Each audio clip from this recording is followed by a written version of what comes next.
Hi guys, welcome to part 2 of graphing rational functions. So in the first part we really talked about points of discontinuity, how to find them, and then we kind of introduced vertical asymptotes, and that's where we left off. So in the second example here we're going to start right with a vertical asymptote. Now the vertical asymptote, remember, is where the denominator is equal to 0 if we have no common terms in the numerator and denominator. So if we look at this example here, it says what are the vertical asymptotes of x plus 1 over x minus 2 times x minus 3. It's already factored, which is nice. And we see that we have no common polynomials, no common binomials. So that means there's no common factors, we're going to have asymptotes. And it's where your denominator is equal to 0. So what makes x minus 2 0? Well, when x is 2. And what makes x minus 3 0? When x is 3. So those are both your vertical asymptotes.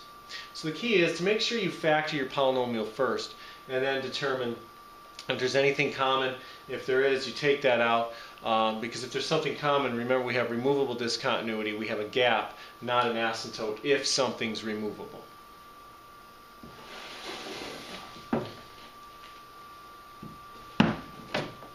Alright, so if we talk about vertical asymptotes, we should talk about what it means to have a horizontal asymptote. Now, horizontal asymptote is you really just compare the degree of the numerator to that of the denominator. And you have to look at the leading coefficient. The leading coefficient is where the largest power, the largest degree is going to be. Okay, and you'll see that with the examples on the next page. So there's three options: when your powers are equal, when the numerator's power is less, and when the numerator's power is greater. When they're equal, when the powers are equal, you have a horizontal asymptote at y equals a over b. A and b are the leading coefficients that you divide. And again, you'll see that in the next example. When the numerator has a smaller power, the horizontal asymptote is just x equals 0. Pretty easy. And when m is greater than n, meaning when the numerator has a larger power, there is no horizontal asymptote. So those are the three types of asymptotes we can have. Okay, and it's just based on leading coefficient and the largest power. So let's take a look at horizontal asymptotes. Let's find the horizontal asymptote of each function, and there's three functions. Now this is what I mean when we say let's look at the powers. The largest power in the numerator is 1, so the leading coefficient is 2. Notice how both x's are to the first power.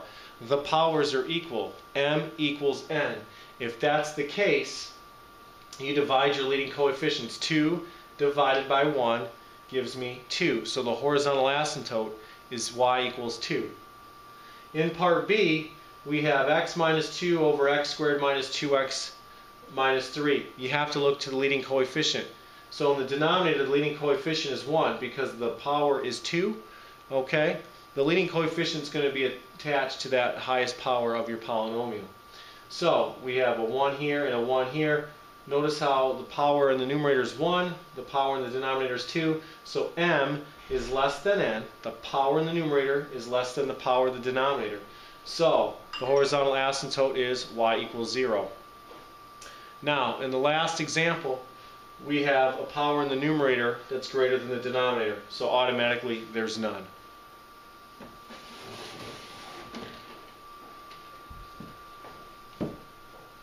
Now, in the first example, we're going to graph x squared minus 4 over 3x minus 6. You're going to see a recurring theme here. So we've talked about asymptotes, and we talked about vertical and horizontal asymptotes. You might be thinking, why are we doing that? Well, we need those to help us graph these complicated functions. So we're going to finally graph one of these. Number one, always factor if possible. So I factor the numerator and factor the denominator. And I notice I have x plus 2, x minus 2 in the numerator. That's a difference of two squares pattern. 3 is common factor. And I get x minus 2's that can cancel out. Okay? That's removable discontinuity. So now there's going to be a gap. There's not an asymptote. X can't be 2 in the domain, but we've removed it. So there's going to be a gap. So we're left with x plus 2 over 3. If I plug in 2 here, I get 4 over 3. Which is where my gap is going to be, 2 and 4/3. So I approximated it here, and then I just drew in the y-intercept. There is no horizontal asymptote. The power in the numerator is greater than that of the denominator, so there is no horizontal asymptote. There's a common factor here, so there is no vertical asymptote. And the y-intercept is when x is 0, so 0 plus 2 over 3 is just 2/3. And so that's where you see 2/3, and I just draw a line.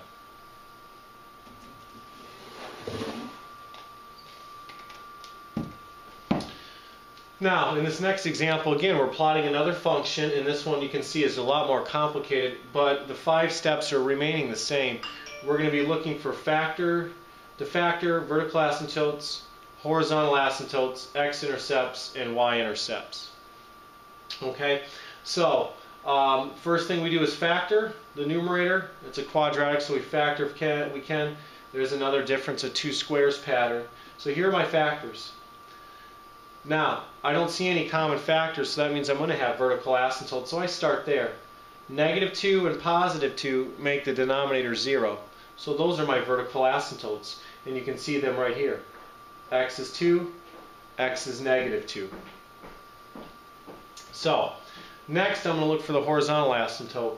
Now, when I look for the horizontal asymptote, I look for the powers.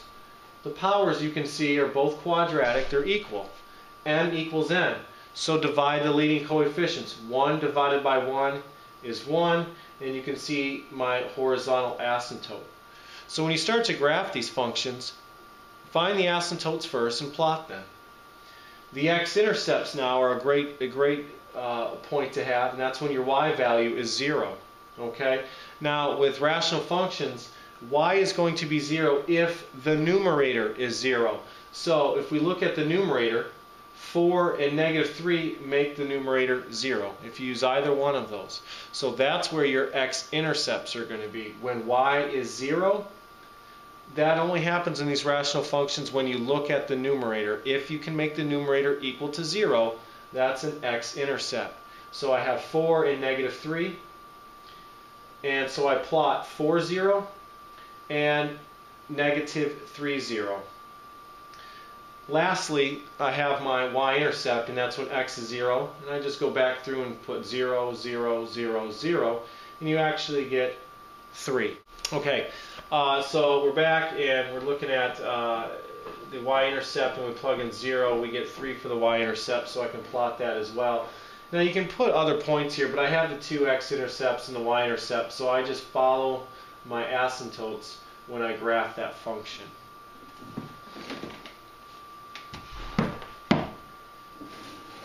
And the last example, okay, x plus 3 over x minus 5, x minus 1. So again, we factor, okay, from the x plus 3 over x squared minus 6x plus 5. I factored, again, no common terms, vertical asymptote at 5 and 1.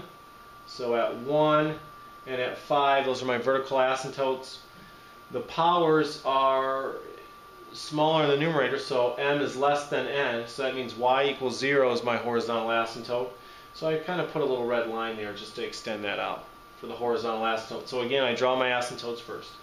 And then from here, we're going to look at the x-intercept. So again, what makes y 0? What makes the numerator 0? It's -3.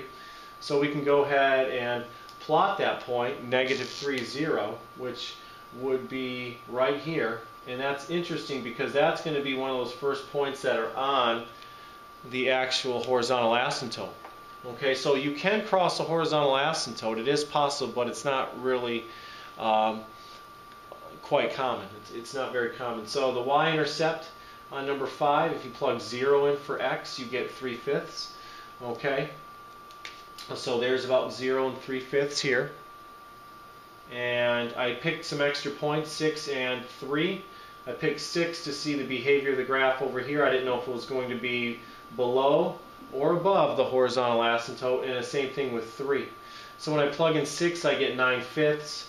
And so I plot that point, and now I know where to follow my asymptotes, and I just follow them in. Okay? 3, I got got erased. -3/2, so I knew I was about right here. So I just sketch the general graph. As long as I know where one point is in the specific region, you can go ahead and you follow the asymptotes when you graph. Okay, follow them, and that'll then you'll be fine. I don't need any more points than that because they can get pretty tedious, and you can see that 9/5, it is 1.8. That's getting pretty hard to sketch, okay, because it's just going to be an estimate. And so when you pick 7, when you pick 8, you may have really small values, and if you can just get that 1 in the area where you got to follow your asymptotes, that's fine with me. I have no problem with that for you guys, okay? So again, just a summary, these 5 things: always factor, find your vertical and horizontal asymptotes, your x and y intercepts, and that'll help you with your graphs. Okay? Take care, guys. We'll see you next time.